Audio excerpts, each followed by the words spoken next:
대전 유성을 황정아 의원입니다. 네. 지금 저희는 공영방송 사장 후보자의 자질과 도덕성을 검증하기 위해서 청문을 하기 위해서 이 청문회를 하고 있습니다. 저를 포함해서 많은 야당 의원들이 지금 몇 주 동안이나 의원님들과 보좌진들이 청문회 자료를 준비해왔습니다. 네, 상대 당 대표를 공격하는 것을 시간을 그렇게 하대하지 마시고 청문을 좀 해주시면 좋겠습니다. 제발. 박장범 후보자님, 그제 제가 이제 국세청에 추가적인 불법 인적 부당 공제가 있으면 세금 추가 납부하시겠다고 말씀하셨습니다. 맞죠? 네. 국세청에서 지금 계산 중이라고 하셨는데 맞습니까? 네. 네. 국민 앞에서 생방송으로 약속한 행동이니까 꼭 지키셔야 합니다. 네. 국세청이 만약에 5년 이전 거라서 못 받는다 그러면 어떻게 하시겠습니까? 기부라도 하시겠습니까? 가정을 전제로는 대답드릴 수 없습니다. 못 받는다고 하면 기부라도 하십시오. 이게 제가 계속 이런 질문 하니까 답답하실 겁니다. 근데 본인이 거짓말로 이렇게 상황을 모면하려고만 하니 제가 계속 확인하는 것입니다. 나중에 또 무슨 말장난으로 책임을 회피하지 못하도록 기록에 확실하게 남기는 겁니다. 대통령 대담 촬영본도 제출을 못하겠다. 배우자 소득 자료마저 성인이니까 안 주겠다. 법인카드 자료는 평기자는 준 적이 없으니까 열람도 안 시켜주겠다. 이러니까 인사청문회를 3일째 하고 있는 겁니다. 인사청문회만 넘겼다고 끝이 아닙니다. 끝까지 책임을 묻겠습니다. 허투루 넘어갈 거라고 생각하지 마시고요. 인사청문회가 아직 진행 중인데 내부 구성원들이 반대 성명서를 발표했습니다. 성명서 혹시 읽어보셨습니까? 못 읽어봤습니다. 같이 일한 동료들이 인사청문회가 끝나기도 전에 후보자를 질타했어요. 저는 이 정도면 본인 스스로 거취를 결정해야 된다고 봅니다. 국민들께서는 공영방송 KBS의 신뢰도를 쪼만한 놓고 갔다. 윤비어천가로 처참히 무너뜨린 당사자가 사장 자리를 맡는 것을 보면 한편의 코미디를 보시는 듯 할 겁니다. 국민들께서 겉으로는 실수를 짓고 있으시겠지만 속은 분노에 타들어가실 겁니다. 후보자가 몸을 담은 KBS 구성원들의 의견이 고스란히 담겨있는 성명서 내용 제가 기록으로 남기겠습니다. 박정범 후보자에게 압으로 사장직을 보훈받았다라는 꼬리표는 절대 지워지지 않을 것입니다. 파우치 박장범은 여기 나와 있습니다. 성명서 내용이에요. 파우치 박장범은 뻔뻔한 태도를 일관했다. 디올백을 조그마한 백 파우치라 축소하고 명백히 받은 것을 누군가가 놓고 갔다.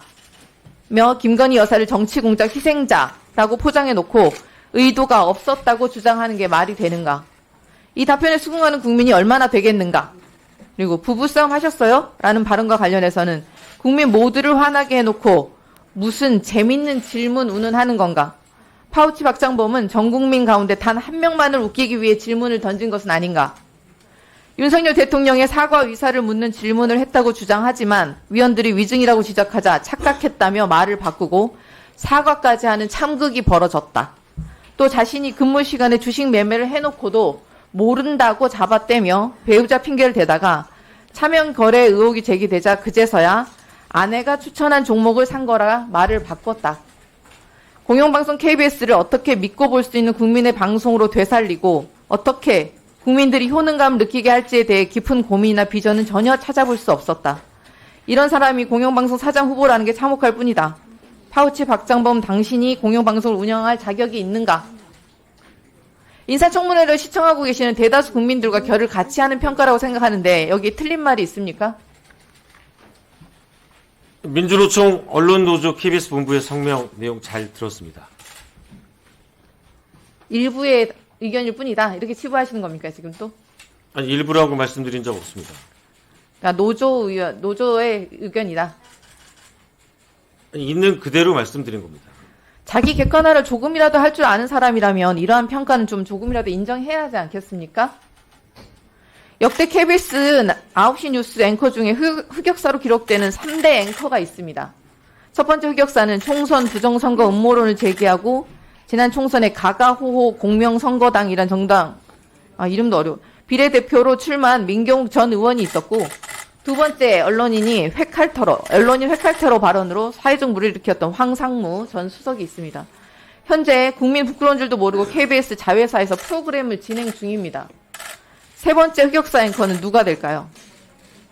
동료 직원들에게마저 기회주의자로 인식되고 임원 한번 해본 적 없는 사람이 사장으로 초고속 승진을 했습니다.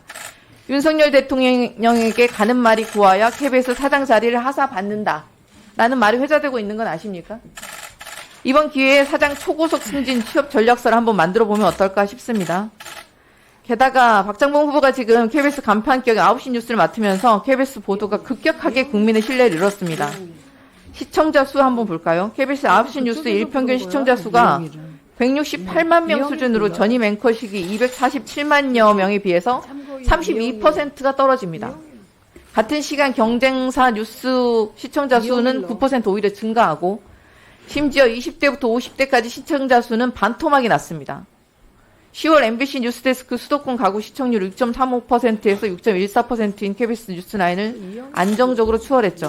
KBS 뉴스가 MBC에 밀리는 상황은 전임 미답의 상태 아닙니까? 이런 상황이 또 있었습니까? 본인 때문에 KBS가 지금 경쟁사의 시청률을 역전당했는데도 책임지는 자세를 보이지 않고 원래 떨어지던 것들 내가 다시 다 되돌려 놓았다? 참담한 인식을 보이고 있습니다. 이러니 구성원들이 분노하고 있는 것이 아닙니까? 박 후보자, KBS 구성원 18기부터 50기까지 선배, 동기, 후배 가리지 않고 후보자 사장 임명을 전부 반대하고 있습니다. 뼈아픈 대목은 박장봉 후보가 소속되는 그 보도본부 495명의 필드 기자가 절대 거부 의사를 밝히고 있다는 것입니다. 한 식구들에게 이런 대접 받으시는데 어떤 기분 드십니까? 그들의 의견은 잘 경청하겠습니다. 18기부터 50기까지 임명 반대 릴레이 설명서 발표했는데 그 성명서 꼼꼼히 읽어보셨나요? 네, 잘 읽었습니다. 그들의 성명서들 한마디로 요약하면 KBS 뉴스 앵커로서도 결격인 사람이 KBS를 이끄는 리더가 되는 것은 더욱 부적절하다입니다. KBS 근무기간 30년인데 이렇게 식구들한테도 인정 못 받는 사람이 어떻게 사장을 하겠다고 나섭니까? 박장원 기자는 비료진단 라이브로 복귀하는 게 맞습니다. 이상입니다.